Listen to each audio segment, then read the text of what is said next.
बाबर आजम के बारे में पाकिस्तान से दो बहुत इम्पॉर्टेंट खबरें सामने आई हैं। एक तो उनकी कप्तानी के बारे में है और दूसरा उन्होंने किसी से मुलाकात की है पावर हिटिंग के लिए। वो कौन शख्स है जिससे मुलाकात की है और पहले कौन सा ऐसा खिलाड़ी है जिसको पावर हिटिंग में वो कोच मदद कर चुका है, आज आपको ये बताना है। तो सबसे पहले बाबर आजम की कप्तानी का क्या बनेगा। पाकिस्तान में तो सिर्फ यही सवाल हो रहा है। क्रिकेट के जो शायकीन हैं वो बस इस बात का इंतज़ार कर रहे हैं, बाबर नहीं तो कौन, और अगर बाबर को उतार दिया जाएगा तो बाबर किसकी कप्तानी के अंडर खेलेंगे। शाहीन होंगे, रिजवान होंगे, या किसी और का कुर्रा निकलने वाला है। चेयरमैन है पाकिस्तान क्रिकेट बोर्ड के मोहसिन नकवी। वर्ल्ड कप के बाद पहली दफ़ा उन्होंने मीडिया से गुफ्तगू की है। उन्होंने प्रेस कॉन्फ्रेंस, गैर रस्मी गुफ्तगू आप कह सकते हैं, सहाफ़ियों से उन्होंने बात की है, जर्नलिस्ट से। और जर्नलिस्ट ने जब क्वेश्चन किया कि आप क्या सोच रहे हैं, तो उन्होंने कहा कि मैं कुछ फॉर्मर क्रिकेटर्स हैं उनके साथ राबते में हूँ, और वो ऐसे क्रिकेटर्स हैं जो टेलीविज़न पर बैठकर, मुख्तलिफ चैनल्स पर बैठकर कमेंटिंग नहीं कर रहे होते हैं। कुछ संजीदा क्रिकेटर्स हैं जिनके पास कुछ प्लान भी है पाकिस्तान की क्रिकेट को बेहतर करने का, मैं उनसे राबते में हूँ। साथ ही गैरी किस्टन ने अपनी रिपोर्ट जमा करवा दी है। अज़हर महमूद और गैरी किस्टन से मैंने मुलाकात भी करनी है, उनसे बातचीत होगी।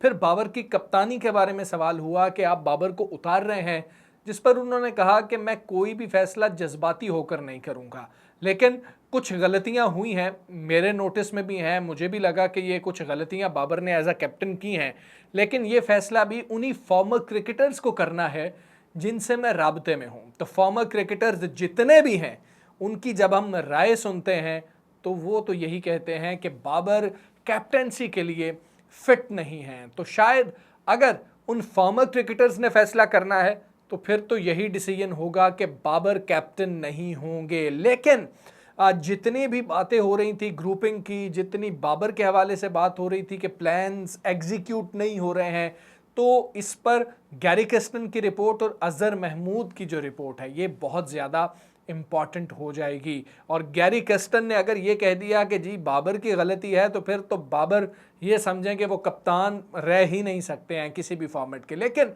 अगर गैरी किस्टन ये कहते हैं कि बाबर की गलती नहीं है, पूरी टीम ने परफॉर्म नहीं किया, बाबर के पास प्लान होता था, हारिस रऊफ अच्छी गेंद नहीं कर सके इसलिए हम मैच हार गए, या फिर इमाद वसीम और इफ्तिखार परफॉर्म नहीं कर सके इसलिए भारत वाला मैच हार गए, तो फिर बाबर की बचत भी हो सकती है। लेकिन इस सारे सिनेरियो में जो बाबर आजम के हाथ में नहीं है, और चेयरमैन पीसीबी ने यह भी बताया है कि मेरी बाबर आजम से या वहाब रियाज से T20 वर्ल्ड कप के बाद से कोई मुलाकात नहीं हुई, कोई बातचीत नहीं हुई है। लेकिन उनकी सारी गुफ्तगू ने बता दिया कि बाबर की कैप्टेंसी अंडर क्वेश्चन भी है और वो तब्दील भी हो सकते हैं, जो कुछ ही डेज़ में पता लग जाएगा। लेकिन पाकिस्तान अभी टेस्ट मैच सीरीज़ के लिए बांग्लादेश के लिए है, तो उसलिए अभी सिर्फ टेस्ट क्रिकेट के ऊपर फोकस किया जाएगा। दूसरी इंपॉर्टेंट चीज़ जो बाबर से रिलेटेड खबर है वो ये कि बाबर ने लाहौर में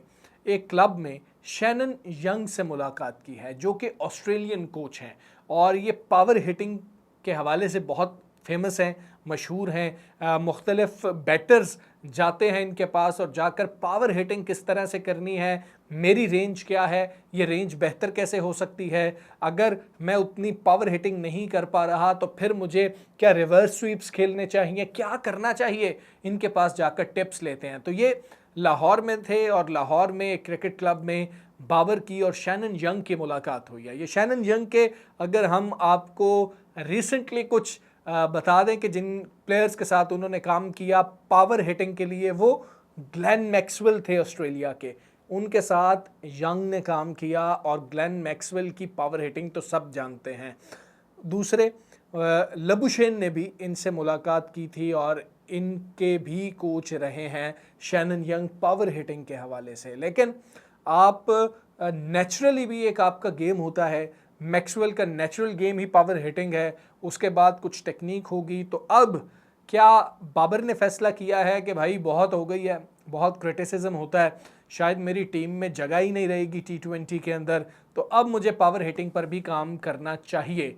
तो अगर बाबर पावर हिटिंग पर काम करना चाह रहे हैं और शैनन यंग ये समझते हैं कि बाबर पावर हिटिंग कर पाएंगे और 1-2 साल के अंदर आप तब्दीली देखते हैं, तो बाबर की क्रिकेट के 4-5-6 साल होंगे अभी, तो फिर बाबर के अंदर एक बड़ी पॉजिटिव तब्दीली आ सकती है। जितने भी लोग पाकिस्तान में हों, इंडिया में हों, ख़ास तौर पर जो बाबर कोहली मवाजना करते हैं, जो बातचीत हो रही होती है बाबर के हवाले से, तो सब यही समझते हैं कि बाबर को अब पावर हिटिंग की तरफ जाना चाहिए। क्लास है, टेम्परामेंट है, अच्छी शॉट्स हैं, लेकिन पावर हिटिंग एक ऐसी चीज़ है जो बाबर की बैटिंग में मिसिंग है। तो अगर बाबर उस पर अब काम करते हैं बाकायदा तौर पर और किसी ऐसे कोच के साथ जो पहले भी पावर हिटिंग के हवाले से मशहूर हो, तो फिर बाबर की क्रिकेट में बाकायदा तब्दीली आ सकती है। और बाबर अगर पावर हिटिंग भी सीख जाते हैं इस टेक्निक के साथ, तो फिर उसी लीग में आप खड़े होंगे, फिर आप विराट कोहली की लीग में खड़े हुए होंगे, फिर आप एबी डिविलियर्स की लीग में खड़े हुए होंगे, अगर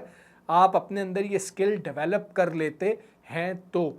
और ये बात सिर्फ टी20 के लिए हो रही है, ओडीआईज़ की बात की जाए, टेस्ट की बात की जाए, वो टेक्निक्स बाबर के पास पूरी हैं। लेकिन अब अगर टी20 लीग है या एक टी20 फॉर्मेट आ चुका है, तो फिर उसके मुताबिक आपको खेलना होगा। तो बाबर के हवाले से ये 2 बहुत इंपॉर्टेंट न्यूज़ थी पाकिस्तान में।